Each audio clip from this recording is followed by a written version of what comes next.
Hey there. So let's go over 2024.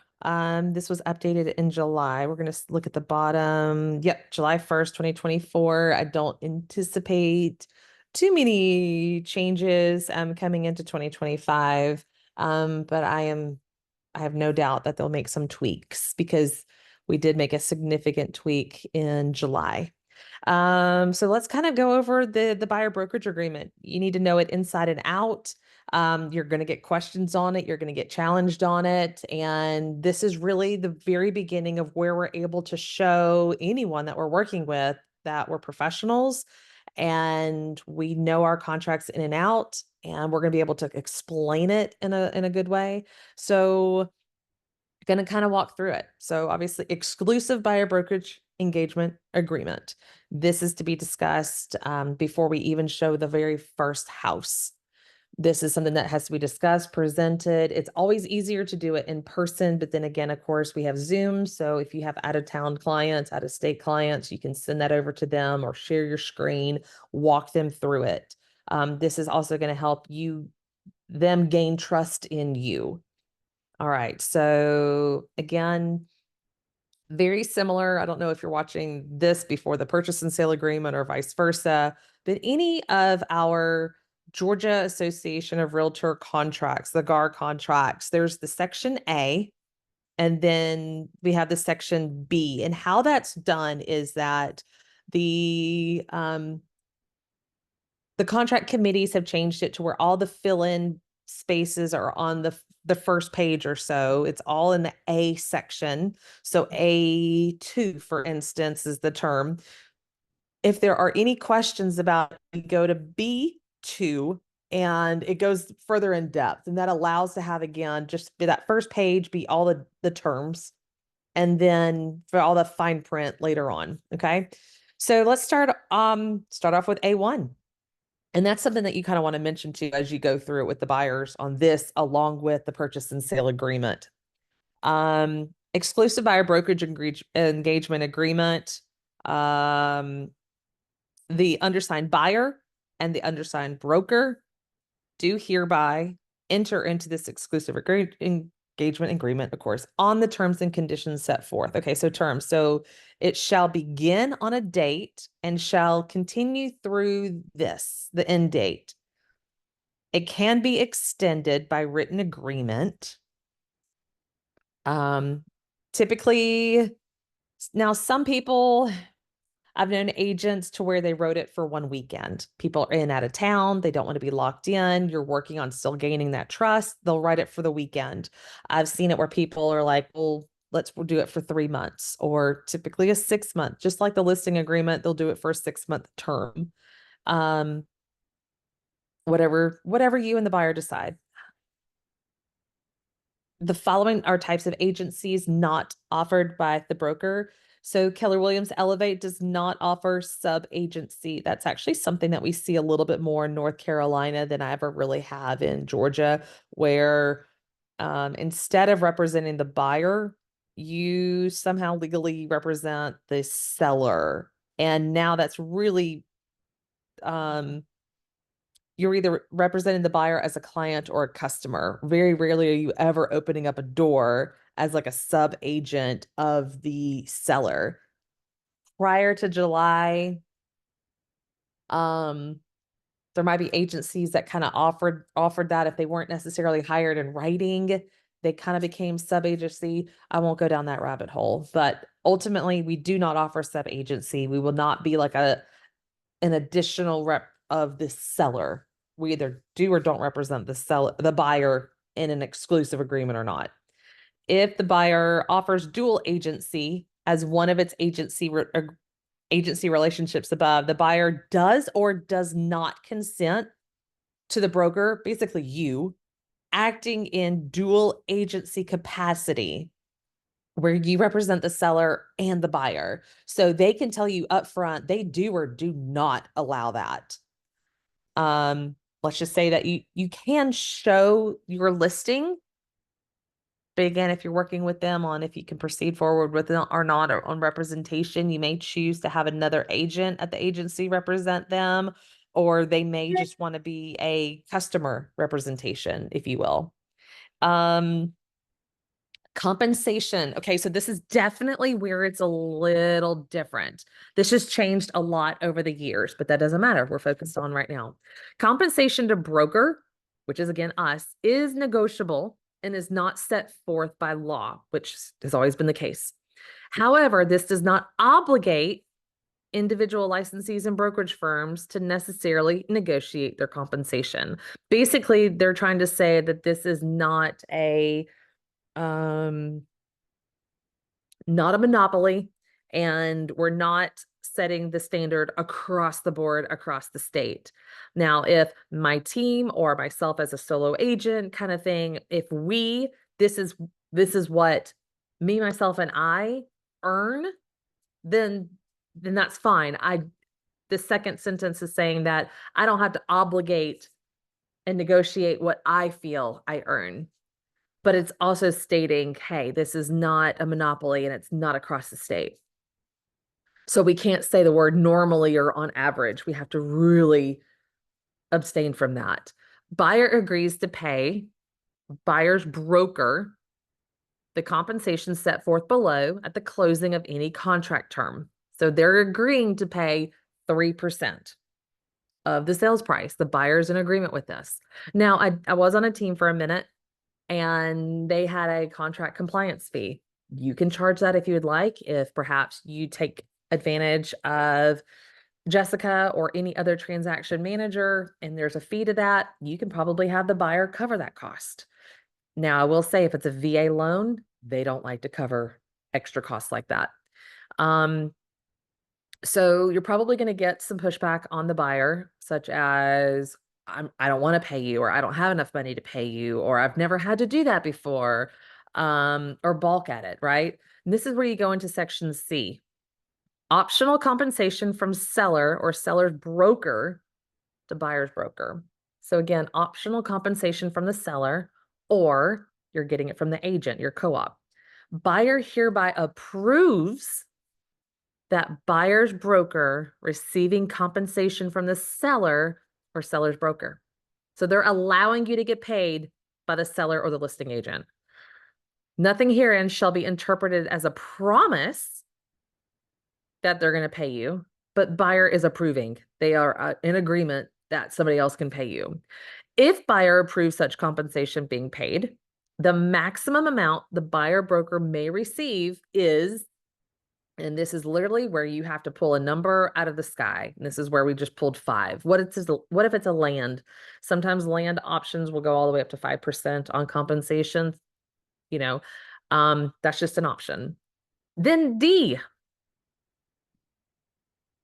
possible reduction in buyer's compensation obligation to buyer's broker. Any compensation buyer brokers receive from seller or their listing agent shall reduce the compensation buyer shall pay to buyer's broker dollar for dollar.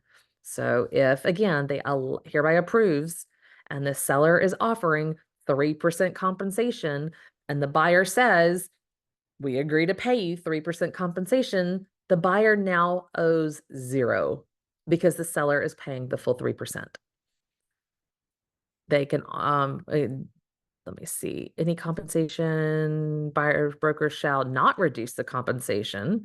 So basically it'll be in addition to, yay, we get paid twice, or special exceptions to the compensation paid. Special exceptions, this is typically where you write, well, if the listing agent is offering a bonus, and you can kind of win some brownie points here and say if the listing agent is offering a bonus of any kind, it shall be used toward buyers, closing costs, or shall be used towards buyer, whatever. You can kind of win some brownie points there. Let's see.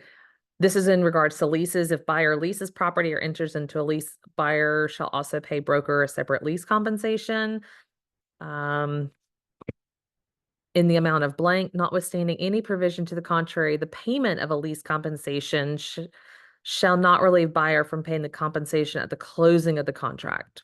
So typically a lease purchase where they're leasing on the front end, maybe 6 months or a year. So they agree to pay you a certain amount at the time of lease and then also at the time of closing. Protected period, the length of protected period shall be 90 days. That is what I personally use. If they were to look at the property within 90 days, you're just really trying to avoid those that are ethically immoral and would wait to go back to the house after you showed it, and ultimately save them commission. Nope, you're protected for 90 days. And again, this is just section A. We'll go over section B here in a second. Compensation on assignment. If buyer has the right to assign a purchase and sale agreement entered into during the term of this agreement or protection period thereafter, buyer shall cause assignee to be fully responsible for paying the broker's compensation that otherwise would have been paid by the buyer.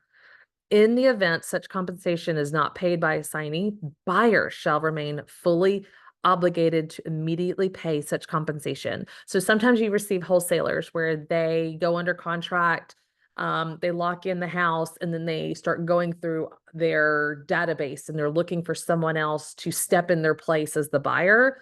This is basically holding them accountable for somebody's got to pay you your compensation. You did the work.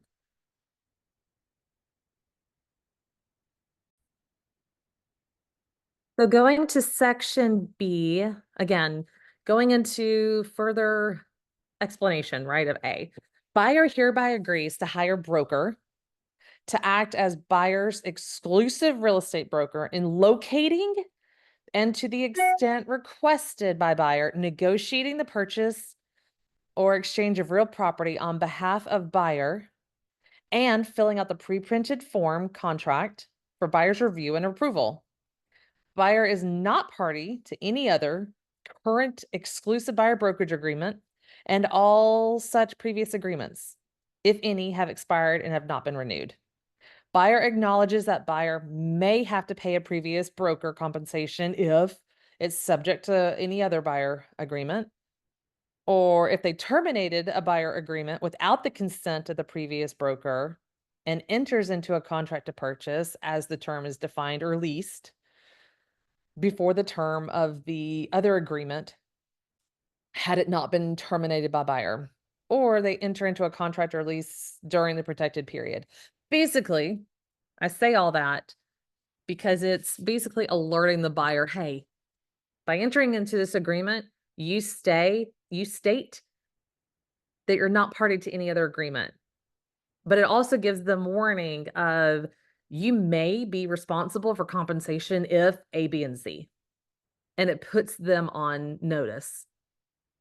The term of this agreement shall begin on the starting date and continue to the end date, right? And it may be extended upon writing by both parties. If buyer is a party to a contract of purchase and that term is defined, but the term expires prior to closing. So let's just say it expired July 31st, 30th, and you close August 15th. Then the term of this agreement shall automatically extend to the closing of the contract. If during the term of this agreement, buyer and seller enter into a real estate purchase and sale agreement, option to purchase them, amendment agreement to exchange real property or contract to purchase shares, partnership, or membership, which is not closed or consummated for any reason whatsoever, then the original expiration date may be extended for the number of days that that buyer was under contract, providing notice to the same buyer within 5 days.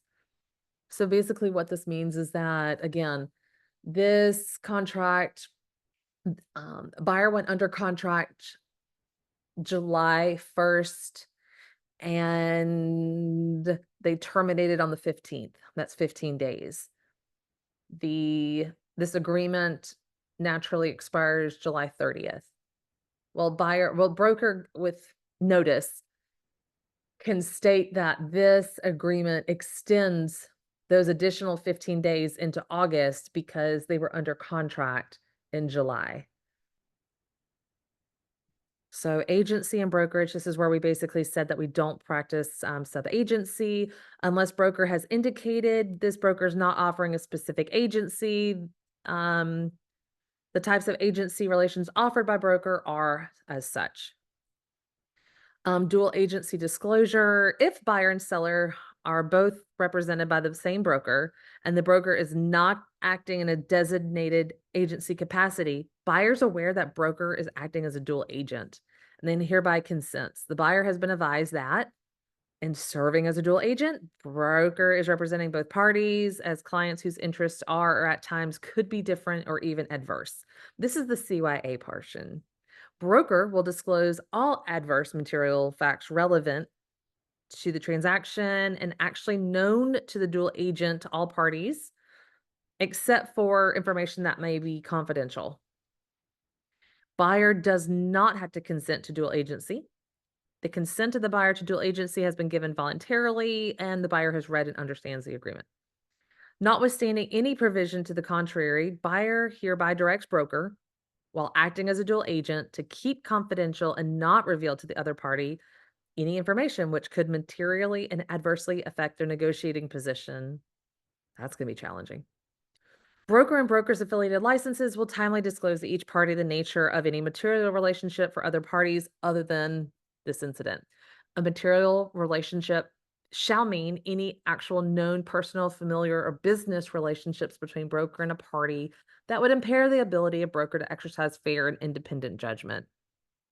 The other party, whom broker may represent in the event of dual agency, may not be identified at the time buyer enters into this agreement. If any party is identified after and has a material relationship, broker shall timely provide buyer to disclose of the nature of such relationship. Upon signing this brokerage agreement, the dual agency disclosure, buyer's consent to dual agency is conclusively deemed to have been given and informed in accordance with the state law. Okay.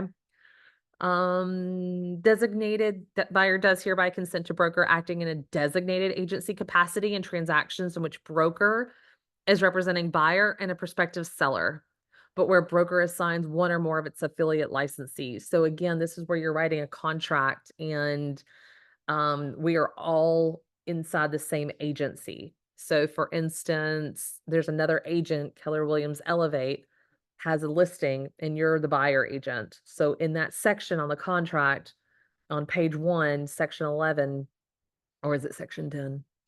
I'm thinking it's section 10, where it lists the different brokerages. And normally you would select that you're representing the buyer as a custom client. It'd actually be section 4 where you're writing in there that you're the designated agent.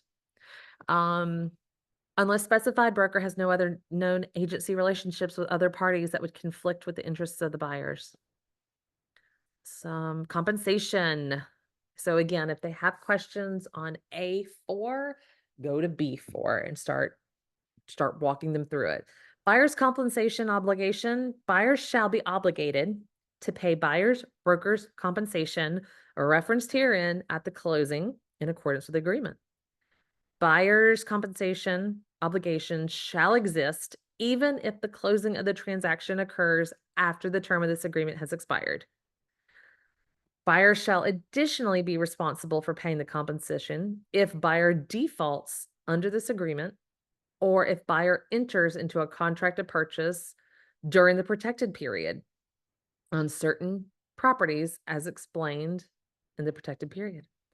Buyer agrees that any compensation to be paid by buyer shall be shown on the settlement statement and collected by the closing attorney as a precondition to buyer closing on the purchase of real property, so long as the same is permitted by the mortgage, meaning VA. Buyer and broker agree that the closing attorney may rely on this provision to collect and disperse any compensation to be paid by buyer. Compensation in any real estate transaction is negotiable and can be paid by any of the parties in real estate. There are times when the seller or seller's broker may offer to pay it. Okay, compensation on for sale. In the event buyer purchases, leases to purchase, etc., that is being sold by FSBO without a broker and the owner is unwilling to pay, buyer broker is compensation. Buyer agrees to pay the compensation set forth herein. If buyer leases real property or enters into a lease agreement, buyer also will pay broker a separate leasing compensation in the amount indicated. Um, the protected period shall be from the period of time set forth in the agreement commencing upon the expiration of this agreement or what would have been the expiration had it not unilaterally terminated by buyer. There shall be no protected period if buyer and broker mutually terminate this agreement. And what that looks like, there are two different forms. There is a termination form where the buyer signs off and says, "Hey, I'm severing ties with you," but it still obligates them to pay you if they go back to the property. And then there's another form where they want you to sign it as, the rep for the broker, where it literally severs ties. It severs your relationship, it severs their obligation, etc. That's what it says. That's what it means when it said there shall be no protected period if buyer and broker mutually terminate this agreement. In the event buyer enters into a contract to purchase or lease to purchase or lease, blah, blah, blah, blah, blah, during the term of this agreement or what would have been the term of this agreement, had it not been terminated by buyer, was shown to buyer by broker, either virtually or in person, or which buyer otherwise visited, then buyer shall pay broker at closing or prior to the commencement of the lease. I once had someone that tried to get me to mutually terminate with them. Like we had no problem, fine, go ahead and terminate. Um, and so the agreement was terminated. Again, they tried to come back and get both of us to terminate. That did not work. They tried to go back to the same house and go under contract, and they realized they did indeed want my help again. And we went back under contract on it. It was a very hostile listing agent, et cetera. The whole experience was just very difficult. But I definitely proved to them my worth and my value when, while under contract again, and that was the thing, is that we were going to sue them for compensation. We were not going to mutually sign off on the termination, knowing that they're going to go right back to the property. And we stated, sure, if you do that, we're going to sue for performance and sue for our commission. Or they could just hire me back. And they chose to hire me back. And I proved why I was good, because we ran into a lot of issues. We ran into a lot of legal and title issues and ownership issues. And we had to get other attorneys involved to figure out what the heck happened. And we were able to terminate a second time and protect their earnest money. Because again, the listing agent was difficult, the seller was absolutely difficult, and there was a lot of earnest money on the line. So we were able to get them out, and we were able to get them a different property. So I worked really hard on that one. But I do find it interesting. So people even, and this was a professional, I think this was a professional CPA. So, it's not just the scum of the earth. There's people that just absolutely think that they know better than you, and then you prove them wrong. Okay, so C in both the purchase and sale agreement, along with the buyer brokerage agreement for this instance, and the listing agreement is going to be all other terms and conditions, right? So basically, when I explain that this is my duties to you, it's summarized in this section in the court of law. But I share all disclosures required by law. Basically, I unlock my brain. I share everything that I have knowledge of with you. I attempt to locate property suitable, but I also mention to them, hey, due to technology, there is a very large chance you are going to find what you're looking for online. I am more than just a hunter. I also protect you and comply with all applicable laws known here, and in negotiating the terms and filling out these pre-printed contracts. My duties, or your duties to me, I jokingly will say, a lot longer, because it's A through H versus A through D. But I mentioned that in a joking manner. And then I just say, hey, I just ask that you be reasonably available when we go to look at property. Timely communicate. Please don't ghost me. Make sure that you're providing accurate and complete information. Um, and also inspect and become familiar with any property that you're interested in, including to, but not limited to, potential adverse conditions and conditions that may be a special concern for you, along with, the neighborhood surrounding the property. Carefully read any and all disclosures. Work exclusively with me um, and identifying, previewing, and seeing property for purchase. Since if buyer identifies, previews, or sees property with another broker or fails to disclose to the selling broker that buyer's working with the broker, then we likely will not be paid by broker by the selling. Bleh. If they use another broker to see the property and this listing agent was not aware, then there's a chance that we're not going to be paid by that broker and buyer will be responsible. Disclose to us if you're working with any other agent. That's the second time that we're asking you for disclosure. And we ask that you not contact property with FSBOs without first giving us a reasonable opportunity to contact them.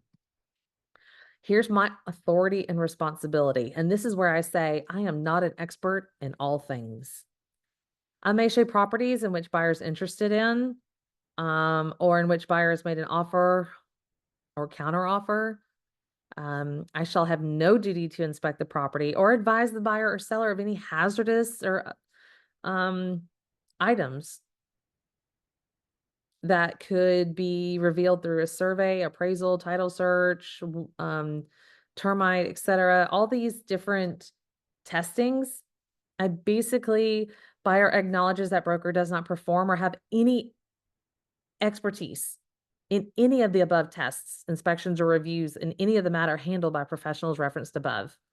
Buyer should seek independent expert advice regarding any matter of concern. Buyer acknowledges that the broker shall not be responsible to monitor or supervise or inspect any portion of any construction or repairs, and that such tasks fall outside the scope of real estate brokerage services. This is again telling them, I'm not an expert in this. This is where I point you in the direction of experts. We shall have no duties to buyer nor any authority on behalf of the buyer set forth. We shall not be responsible for ensuring that the buyer complies with the duties and deadlines, and that it is solely their responsible. Shall be held harmless by buyer in any all claims, causes of actions, or damages arising to inaccurate or incomplete info, earnest money handled by someone other than us, any injury to persons or loss of damage on the property. Shall have no authority to bind buyer to any contract. We cannot sign on their behalf and lock them in, basically. Limit on broker's liability. This is in bold and all caps, so clearly this is a concern. Buyer acknowledges that broker shall under no circumstance have any liability greater than the amount of compensation paid to us that we would have been paid. Broker shall have no liability for providing information that later turns out to be incorrect or false, providing that we actually did not have knowledge that it was false. This is a CYA, notwithstanding, shall have no liability in excess of $100 for the loss of funds and the result of wire or cyber fraud. This is letting them know ahead of time, I'm covering my bases. There is a limit to my liability. Broker agrees that keeping confidential information of the buyer to be confidential, required by law. Buyer acknowledges that seller and seller's broker may possibly not treat any offer made by buyer as confidential.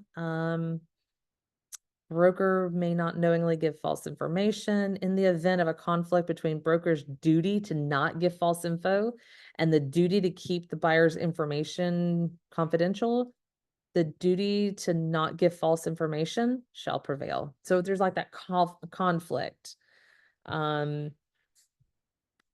Unless specified below, broker has no other known agency relationships that would cause any conflict of buyer. So I've done this where I have HVAC. I have family that has an HVAC company. I do not receive a kickback. I do not receive a discount. I do not receive a credit of any kind or just basically a kickback. But I do disclose that we're related out of license law and ethics, etc. Disclosure of potentially fraudulent activity to help prevent fraud in real estate. Buyer does hereby give broker permission to report any suspicious. Same thing. Buyer acknowledges that broker does not have special expertise in response to detecting fraud. Miscellaneous arbitration. So if something were to go sideways, all claims arising or relating to this agreement and the alleged acts or omissions shall hereby be resolved by arbitration. And the rules and procedures upon making or receiving a demand for arbitration, the parties shall work together in good faith to seek a mutually acceptable arbitration company with offices in Georgia. If the party cannot mutually agree, the company shall be selected as follows. Basically goes into more information about that. As part of the sale, buyer consents to this agreement being assigned by broker to any other brokerage firm. As part of a sale of all assets of brokerage and other buyer consequence being assigned by broker to the in the event, the assignee, upon consenting to the assignment, shall therefore be responsible performing. I don't know why another brokerage would assign this unless you were under contract and the agent switched agencies. That's the only thing I could think of. In the event of this agreement, or unless they got bought out,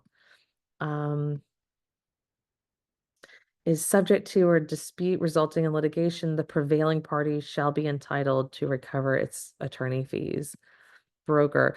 So if it's capitalized, such as this, if it's capitalized and treated as like a proper noun throughout the contract, this is definitely where we go into the definition. The terms of the buyer and the seller. This is a CYA.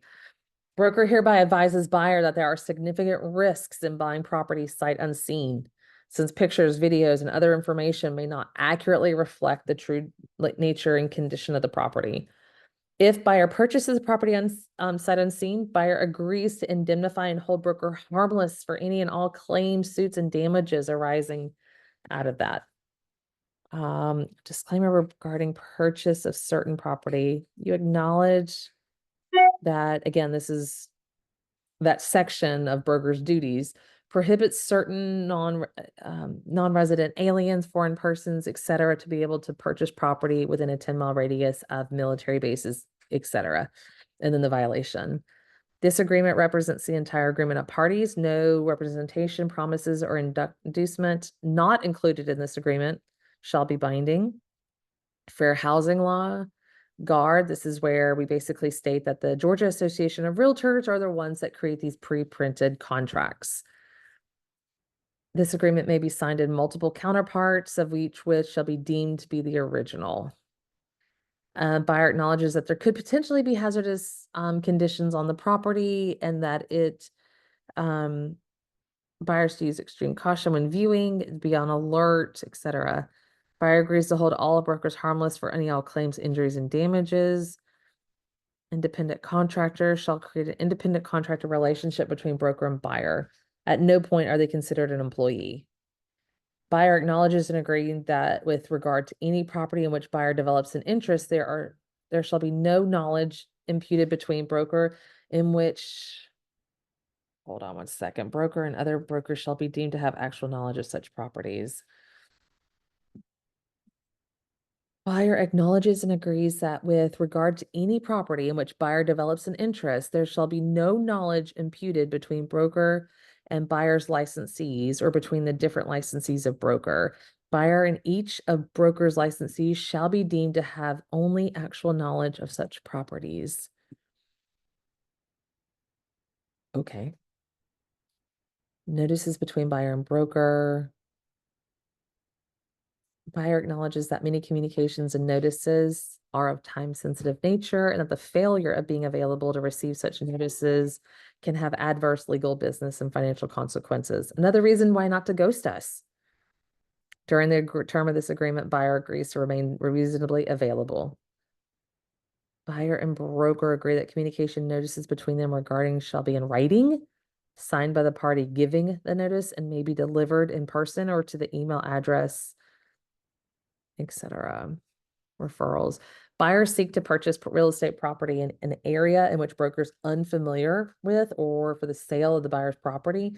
Buyer hereby authorizes broker to refer buyer to another broker or licensee.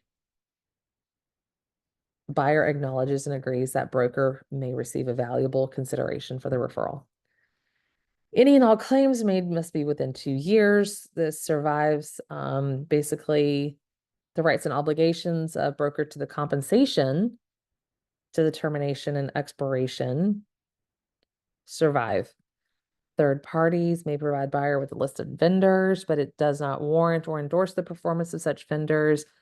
Time is of the essence. The use of initials NA in filling out a blank in this agreement shall mean not applicable. All right. Next, we have buyer agrees to immediately pay broker its compensation if they default in the following ways.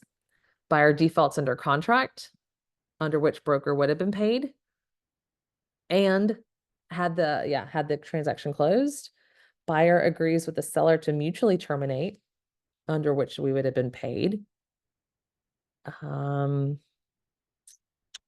Buyer unilaterally terminates this agreement and enters into contract in which we would have been paid.